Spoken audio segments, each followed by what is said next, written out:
Jags coming off a bye week. Looks like we're getting Trevor Lawrence back in this game. I can't remember the exact quote, but Doug Peterson said that, they took a deep dive into everything that they're doing.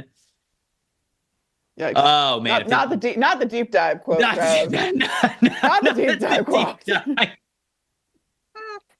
Can't mean good things. If the Jags lose this game, they might clean house like the day after. We thought that last week. But like this is it, right? I mean, like Trevor Lawrence is coming back. He's coming back off of injury. You had the bye week to prepare for this and make some changes. If they lose this game to the Texans, which is tough because the Texans are, I don't want to say a great football team because we'll get into that in a second, but like they're a good football team going up against the Jags, which are not a good football team.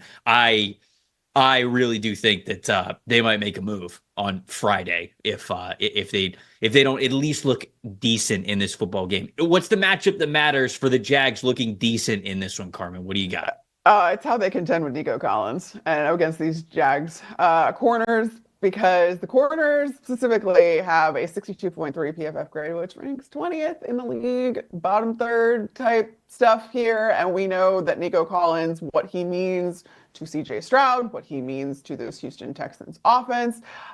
21 catches, gaining 15 or more yards, which ranks 8th in the league despite all of the time that he missed. That just kind of gives you some frame of reference for, again, how effective Nico Collins can be, and then what he brings to the offense kind of opens so much up for the rest of these guys, and it makes CJ Stroud feel so much more comfortable. I do think that, yes, we've seen, I hesitate to call it regression because I'm firmly of the belief that progress is just not linear. And we saw a really great season from CJ Stroud in his rookie year, obviously. But I think when we look back on it, some things kind of get overlooked in the sense that actually you needed the Jaguars to implode in order to get into the playoffs. There were ups and downs in CJ Stroud's first season that we don't necessarily talk about because on the whole, it was very impressive. That's all true, but that didn't mean that there weren't going to still be some bumps in the road. CJ Stroud is still a very young quarterback, only in his second season. Just because he had an overall good season to start his NFL career does not mean that it's just going to continue to go up and up and up. There's going to be, some, like, again, it's not regression, especially with the injuries that this Houston offense has dealt with. But once guys get a feel for how to kind of play you, then you have to start adjusting and stuff like that. And that's where that roller coaster comes in. So I do think that they're on an upswing now. Again, now that Nico Collins is back and has been back for a little while, and limiting Nico Collins specifically is going to limit that Texans offense overall. The Jaguars have to do that. I think the matchup that matters is Danielle Hunter and Will Anderson going up against the Jags offensive tackles in this one. Not only is it obviously paramount that Trevor Lawrence is standing upright to make throws and move the ball down the field, just overall, I mean, you're going up against the most productive edge rush duo in the NFL. 19 and a half sacks between Danielle Hunter and Will Anderson Jr. That's the most of any duo. They are second and fourth in the NFL respectively. So it's not like, okay, well, Hunter's got 14. It's like it's not like the Wayne Gretzky stat where it's like Wayne Gretzky and his brother are tied for the most points in NHL history. And it's like Brent Gretzky had like 5 and Wayne Gretzky had, like 3,500. So it's not one of those stats. They're very close. They both have a good amount of sacks. I believe Hunter has 10. I believe Will Anderson has 9.5, or maybe it's 10.5 and 9. They're very close, and they're both top 5 in that category. So they're both playing well. The Jags traded Cam Robinson before the trade deadline. So I think some people might look at that and be like, oh, that means the Jags offensive tackles are terrible. Not necessarily the case. Walker Little and Anton Harrison have actually been playing pretty well as of late. Above 70 PFF grade are those two offensive tackles, and so they're actually playing pretty well. They are the highest graded offensive lineman, I believe, that the Jags have on that offensive line, and so it's actually a good test of kind of strength on strength here. Now, I'd lean giving the edge to the Houston Texans edge rushers just because of how productive they have been, but Harrison and Little have been able to hold their own. So it's not going to be as... I wanted to point this out because, again, with the Jags trading Cam Robinson, I think people would have thought of that and gone, oh, wow, this is going to be catastrophic for Jacksonville. Maybe not. They might hold up a little bit better than you think. So to me, that's a big-time matchup that matters in neutralizing those two guys.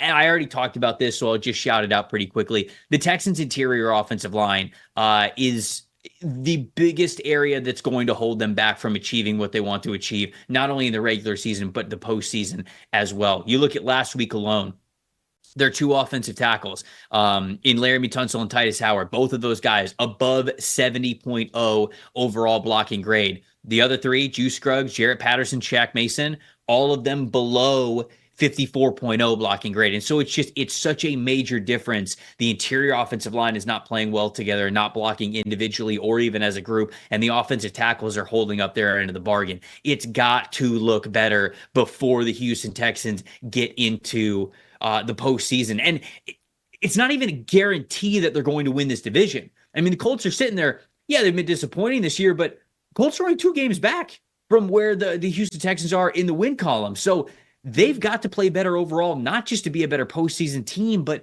to make that postseason, to make sure that they win this division. Because if they aren't going to win this division this year, that will be a major disappointment given how the rest of these teams in the Colts and the Jags and the Titans started versus how the Houston Texans started. So to me, that's my matchup that matters in plus factor. Your plus factor in this one is what? Yeah, my plus factor is also the Jaguars offensive line just in general, given they have been pretty decent. And again, I think that's a good shout out to say like, oh, well, they traded their left tackle. There's no way that they're good. That's not necessarily true. They've only allowed 83 pressures in pass protection, which ranks as the 4th fewest. And this Texans defensive line, like you said, with Will Anderson and Danielle Hunter, I mean, this is why the Texans went and got Danielle Hunter.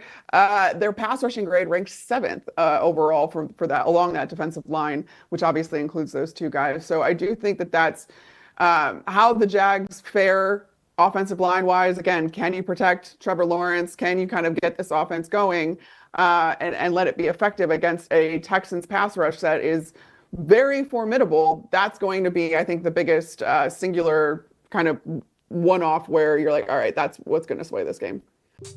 Thanks for watching, everybody. Make sure you like and subscribe the video. And if you don't have a PFF Plus subscription, you can get one to see all the premium stats that we talked about here on the show, plus the expert betting and fantasy advice over at subscribe.pff.com. The description is also right below. So if you are not a PFF Plus subscriber, you can become one today.